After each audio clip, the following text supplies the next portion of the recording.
desimal disimpulkan dalam 27. Jadi 27 itu yaitu pembulatan. Catat hasil pembacaan dalam meter, makanya dari 2745 itu jadi 2,745. Perhatikan bahwa benang dua stadia itu yang benang stadia itu ada atas dan ada bawah, yang digunakan untuk mengukur jarak dapat digunakan sebagai pengecekan bacaan benang tengah, di mana dengan rumus benang atas dibagi benang dikurangi benang atas dikurangi benang bawah dikali 100 untuk jarak, dan penjumlahan dari kedua benang atas dan benang bawah itu dibagi dua, yaitu benang tengah atau rata-rata. Bacaan benang atas dan benang bawah dapat jadi metode yang berbeda untuk mendeteksi kesalahan. Pengamat dan pencatat harus kerjasama untuk memastikan bacaan telah dicatat dengan benar. Pencatat harus dapat mengurangi pembacaan, menghitung RL dari metode naik turun atau rise and falls atau tinggi kolimasi, dan mereka supaya konsisten. Staff handling itu untuk pastikan bagian staff yang diperlukan sepenuhnya terentang dan terkunci. Saat membaca ketinggian, pastikan alas tongkat berada pada titik stabil atau pasang tidak yang dapat diambil, atau plat perubahan yang kuat di tanah. Pembacaan minimum pada staf terjadi ketika staf di belakang vertikal. Hal ini dicapai dengan menggunakan gelembung nifo. Jadi setelah gelembung nifo berada di tengah-tengah, maka pembacaan staf dimulai. Goyangan staf sedikit ke belakang dan ke depan untuk memastikan staf berada dalam posisi vertikal. Untuk mengetahui bacaan minimum merupakan metode lain yang dapat digunakan tanpa adanya gelembung nifo. Jadi jika tidak ada nifo, gerakan ke depan dan ke belakang, maka kita akan merasakan bahwa si staf itu berada dalam posisi vertikal. Selanjutnya yaitu koreksi kolimasi. Collimation check ini untuk memastikan garis pandang instrumen horizontal. Perlu dilakukan uji garis pandang. Uji ini harus dilakukan pada instrumen apapun yang akan digunakan dalam kegiatan proyek. Tujuan pengujian ini adalah untuk memastikan bahwa garis kolimasi level berada dalam spesifikasi pabrikan. Yang pertama itu menghilangkan kesalahan kolimasi dengan mengamati perbedaan tinggi atau delta H dari titik tengah kesalahan garis pandang LOS akan dibatalkan, atau sesuai si sudut yang di hasilnya itu defleksi itu dibatalkan. Seperti pada gambar di bawah, kalau kita itu kesalahan garis bidik, biasanya bahasa dari kita itu. Ini yang pertama itu metode di tengah-tengah. Kemudian yang kedua itu si alatnya itu dipindahin mendekati ke salah satu rambu ukur, seperti pada gambar di bawah. Kesalahan maksimum yang direkomendasikan untuk Leica level ini dalam halnya menggunakan alat ukur Leica adalah 3 mm. Contoh lembar catatan menggunakan metode pencatatan naik dan turun atau rise and fall. Tabel di atas menunjukkan kesalahan sebesar 4 mm di luar spesifikasi pabrikan. Pengujian akan diulang untuk mengkonfirmasi hasil sebelum keputusan hasil penyesuaian dibuat. Jika pengukuran ini mengkonfirmasi bahwa bacaan perlu disesuaikan, maka bacaannya ke B2 harus disesuaikan sehingga pembacaan staf adalah yang semula 1,580 dikurangi hasil dari si koreksi tersebut, yaitu 0,120.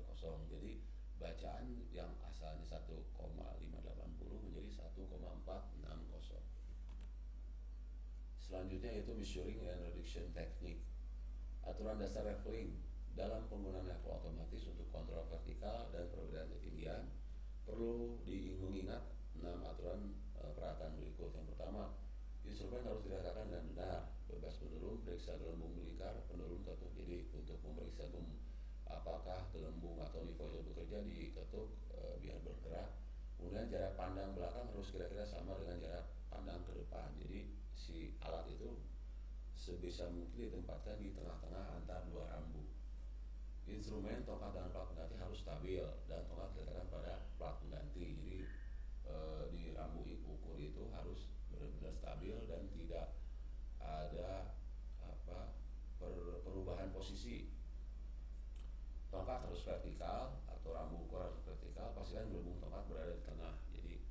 si Divo yang ada di rambu ukur itu ada di tengah-tengah.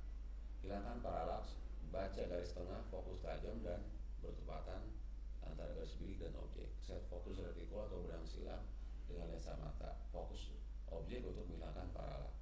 Yang terakhir, jalur pengukuran harus tertutup atau dalam hal ini kering. Jadi dari awal kemudian sampai ke titik akhir itu di titik yang pertama atau yang awal kita mulai.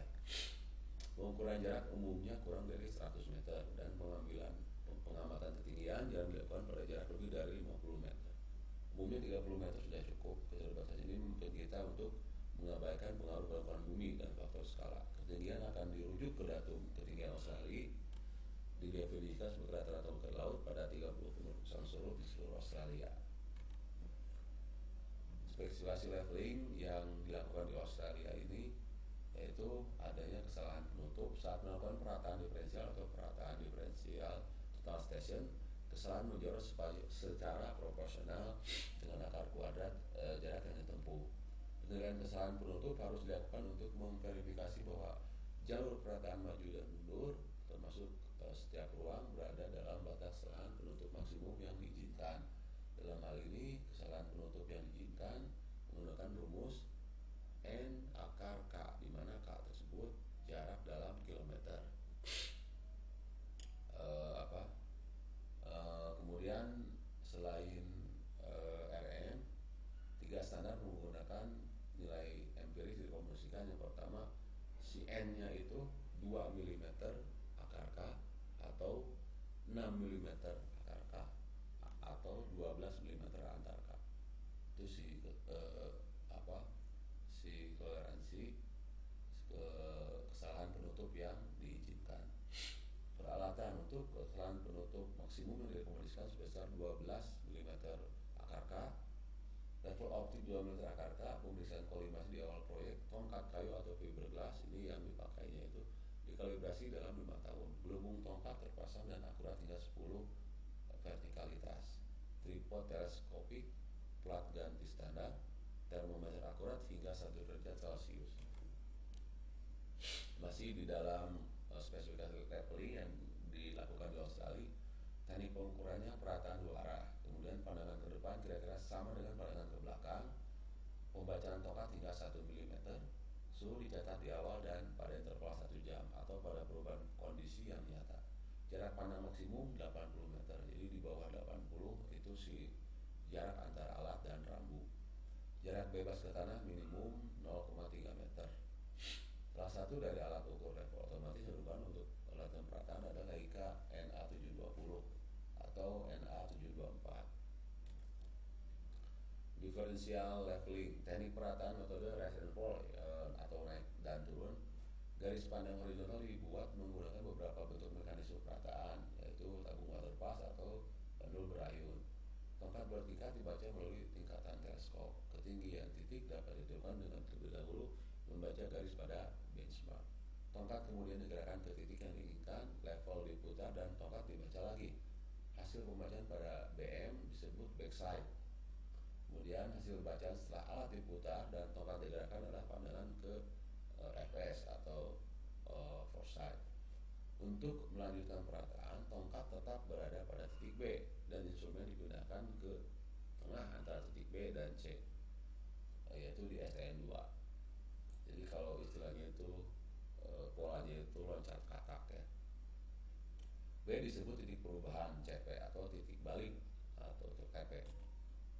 Kemudian teknik perataan metode rest and fall ini sebenarnya selanjutnya tongkat di B diputar dengan metode ke arah instrumen dan bacaan BS diambil. Kemudian tongkat dipindahkan ke C dan pembacaan FS dilakukan. Prosedur diulang sebanyak yang dibutuhkan. Peningkatan level harus selalu diakhiri pada BM, yaitu D sebagai pemeriksaan.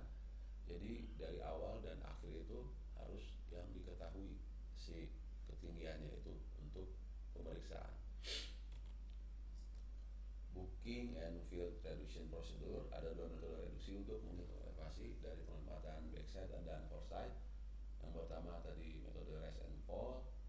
Rise and fall itu sama dengan BS min FS. Kemudian elevasinya itu elevasi sebelumnya ditambah rise atau fall. Elevasi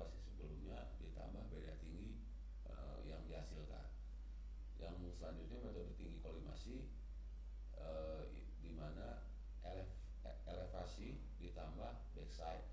Elevasi itu sendiri HI min backside. Rise and fall, metode pencatatan naik dan turun membutuhkan 3 set pemeriksaan untuk diterapkan pada nilai yang dicatat. Metode ini hanya memeriksa perhitungan, bukan nilai observasi yang dicatat. Pindahkan equality control benchmark dari titik A, di B dan C yang diperiksa dengan menutupnya ke titik kontrol di D. Seperti contoh di tabel yang ditampilkan, titik kontrol A memiliki RL atau reduksi yang diketahui sebesar 10,125. Titik kontrol D memiliki reduksi yang diketahui sebesar 8,930. Perbedaan delta HC A sampai dengan C 8,930 dikurangi 10,125, jadi min 1,195. Kemudian masih di spesifikasi leveling, ini 3 wire booking, ini pencatatan 3 benang yang tampil di alat. Jadi benang dari BS ke A, benang tengah BA sesuai dengan benang atas BT dan benang bawah BB.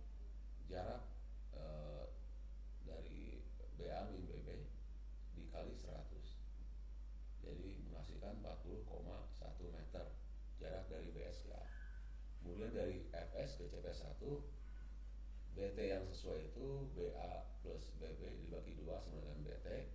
Kemudian jarak yang dihasilkan itu BA min BB dikali 100 sama dengan 21 meter.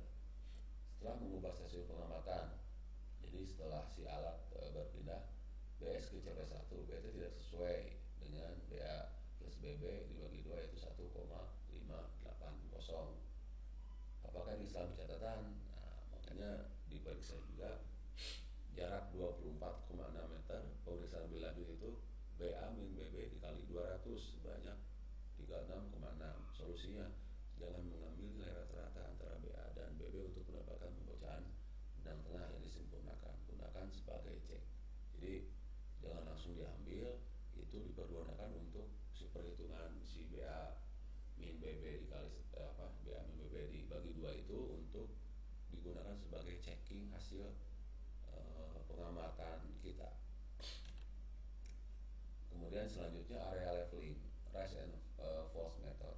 Metode rise and fall dapat untuk memeriksa perhitungan, bukan nilai observasi yang dicatat. Biasanya akan terdapat gangguan perataan garis dan area. Semua observasi kecuali bidikan belakang dan bidikan depan dianggap sebagai bidikan antara IS dan dicatat di kolom IS pada lembar catatan rise and fall. Latihan 1, misalkan pemindahan tinggi yang dikurangi RL ke titik kontrol sementara TBM dari BM yang ada, perlu menggunakan penglihatan antara IS untuk menetapkan TBM atau top BM.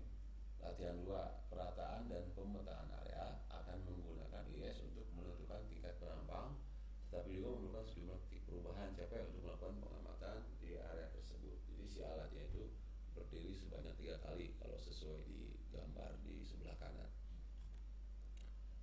Kemudian meskipun hasil pemeriksaan sains sesuai tanpa masalah matematika, masih terdapat perbedaan antara RL, BM, D yang dihitung dan nilai sebenarnya. Ini kemudian merupakan kesalahan acak. Jumlah cek hanya memvalidasi matematika dari nilai observasi yang dikurangi, tidak berarti bahwa nilai-nilai observasi individual benar. Kesalahan pembacaan itu sendiri tidak dapat diisolasi di antara titik cek.